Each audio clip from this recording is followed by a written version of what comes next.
মানে নামাজ নিয়োগ বান্ধার পরে যদি কেউ সালাম দেয় তাহলে নামাজ হইতো না। অথচ এই নামাজের মধ্যে আমরা কিন্তু রাসূলরে আমরা নবীরে কিন্তু সালাম দিই, নবীরে সালাম না দিলে নামাজ আবার হইতো না। কথা রাখনি এটার ব্যাখ্যাটা কে এই মুহূর্তে এনে কেউ দিতে পারবেন যে নামাজের সময় কেউ সালাম দিলে নামাজ হবে না, আবার গিয়ে নামাজের মধ্যে আমরা নবীরে সালাম না দিলে তাহলে নামাজ আবার হইতো না। এটার ব্যাখ্যাটা কে দিব? এবার এটা বুঝতে গেলে কি করতে হবে? আপনি আমার মতন রবিক মিয়ার মতন আমরা এই কয়েকজন আমরার মতন মানুষের কাছে না আইয়া বুঝের মানুষের কাছে যাইতে হবে। এই আয়ানি হুতানি 10 কথা না কই এক কথাকে বুঝে নেব। কথাটা বুঝছেন? আর বুঝের মানুষের লগে চলবেন নাকি অবুঝের মাত্র অমানুষের লগে চলবেন? আমি বুঝের মানুষের লগে চলবো।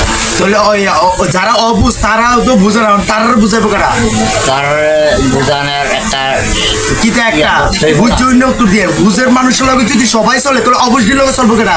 আর অবুঝের বুঝাই আমরা আইতে আনতে বলি। তার মানে কি তা অবুঝ বেবুঝ যেই হোক আমার যেটা জানার দরকার জ্ঞানীর মানুষের সাথে জানবেন, আর যাই না আরেকজনরে শিখানোর চেষ্টা করবেন নাকি?